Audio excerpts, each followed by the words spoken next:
Hello दोस्तों, आज हम जानेंगे बौद्ध धर्म के बारे में जानेंगे। बौद्ध धर्म क्या है? बहुत ही इंपॉर्टेंट क्वेश्चन है जो हर एक एग्जाम में इससे क्वेश्चन 2-4 क्वेश्चन जरूर आता है। तो इसके हम बौद्ध धर्म के बारे में अगर हम अच्छे से जान जाएंगे तो बहुत अच्छा रहेगा। देखिए, बौद्ध धर्म के संस्थापक गौतम बुद्ध थे। बौद्ध धर्म के संस्थापक गौतम बुद्ध थे।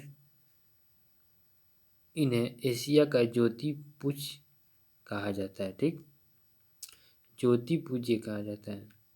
बौद्ध धर्म के संस्थापक गौतम बुद्ध थे। इन्हें एशिया का ज्योति पूज्य कहा जाता है। गौतम बुद्ध का जन्म 563 ईसा पूर्व में कपिलवस्तु के लुम्बिनी नामक स्थान पर हुआ था। गौतम बुद्ध का जन्म 563 ईसा पूर्व में कपिलवस्तु के लुम्बिनी नामक स्थान पर हुआ था। इनके पिता शुद्धोधन शाक्य गण के मुखिया थे। इनकी माता माया देवी की मृत्यु इनको जन्म के 7वें दिन ही हो गई थी। इनका लालन पालन सौतेली माँ प्रजापति ने गौतमी ने किया था। देखिए, महात्मा बुद्ध के यानी इनकी महात्मा बुद्ध की माता माया देवी की मृत्यु इनके जन्म के 7वें दिन हो गई। महात्मा बुद्ध के माता के नाम माया देवी, जिनकी मृत्यु इनके जन्म के 7वें दिन हो गई। उसके बाद इनका लालन पालन सौतेली माँ प्रजापति गौतमी ने किया था। इनकी सौतेली माँ रही गौतमी ने, जो इनकी लालन पालन की थी। ठीक, इनके बचपन का नाम सिद्धार्थ था। ठीक, गौतम बुद्ध का विवाह 16 वर्ष की अवस्था में यशोधरा के साथ हुआ। इनके पुत्र का नाम राहुल था। गौतम बुद्ध का विवाह 16 वर्ष की अवस्था में यशोधरा के साथ हुआ। इनके पुत्र का नाम राहुल था। ठीक, आगे जाएंगे। सिद्धार्थ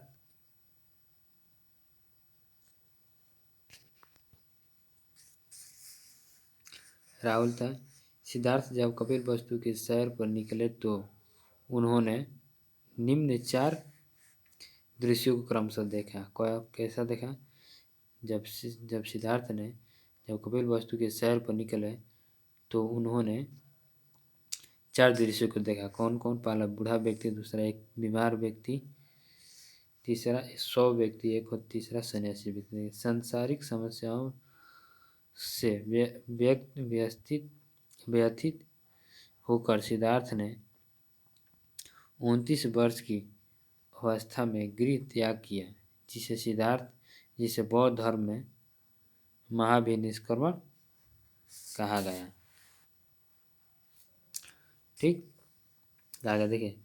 सांसारिक समस्याओं में से व्यवस्थित होकर सिद्धार्थ ने 29 वर्ष की अवस्था में गृह त्याग किया है,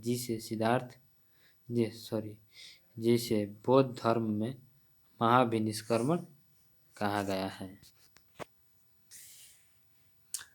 देखिए, सांसारिक समस्याओं से व्यवस्थित होकर सिद्धार्थ ने 29 वर्ष की अवस्था में गृह त्याग किया, जिसे बौद्ध धर्म में महाभिनिष्क्रमण कहेंगे। जब महात्मा बुद्ध ने जब वो घर को गृह त्याग कर दिया तो उसके बाद इसको महाभिनिष्क्रमण कहा गया। ठीक, गृह त्याग करने के बाद सिद्धार्थ ने वैशाली के आलार कलाम के से सांख्य दर्शन की शिक्षा ग्रहण की। आलार कलाम सिद्धार्थ के प्रथम गुरु हुए, जिसे उन्होंने शून्य का ज्ञान प्राप्त किया। ठीक,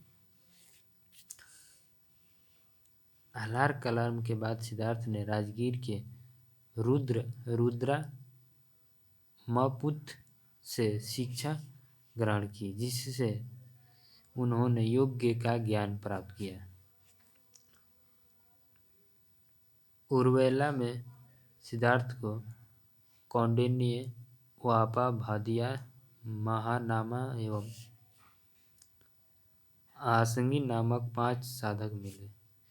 बिना अन्न जल ग्रहण किए 6 वर्ष की कठिन तपस्या के बाद 35 वर्ष की आयु में वैशाख की पूर्णिमा की रात निरंजना फाल्गु नदी किनारे पीपल वृक्ष के नीचे सिद्धार्थ को ज्ञान प्राप्त हुआ। ज्ञान प्राप्ति के बाद सिद्धार्थ बुद्ध के नाम से जाने गए। यह स्थान बोध गया कहलाया।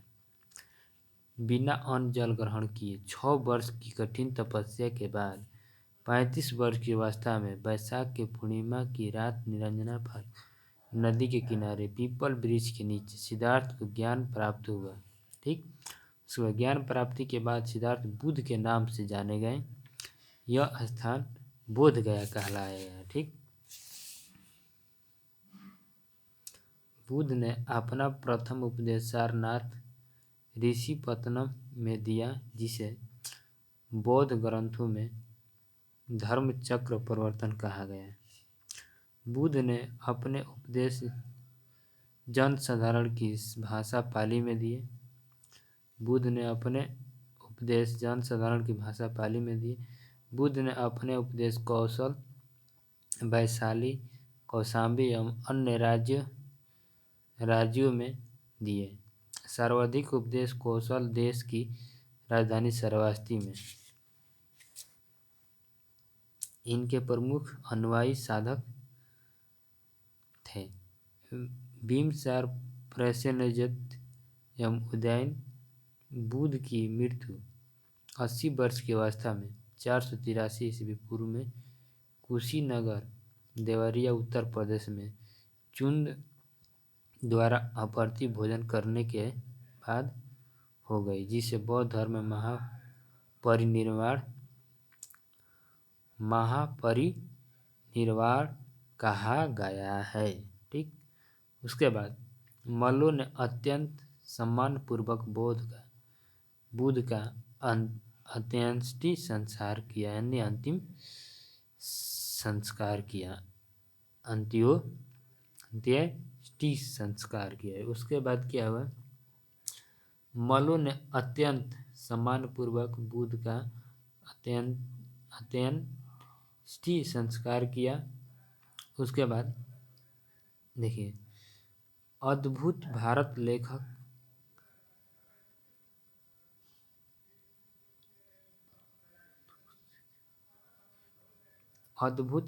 लेखक बासम के अनुसार 49 दिन की तपस्या के बाद बुद्ध को ज्ञान की प्राप्ति हुई थी। हेलो दोस्तों, आज हम वीडियो यहीं पर समाप्त करते हैं और तब चैनल से जुड़कर और वीडियो को सब्सक्राइब करके और लाइक कर देना। देखिए, एक अनुश्रुति के अनुसार मृत्यु के बाद बुद्ध के शरीर के अवशेषों को 8 भागों में बांटकर उन पर 8 स्तूपों का निर्माण करवाया गया। ठीक, बुद्ध के जन्म या मृत्यु की तिथि को चीनी परंपरा के कैंटोन अभिलेख के आधार पर निश्चित किया गया है।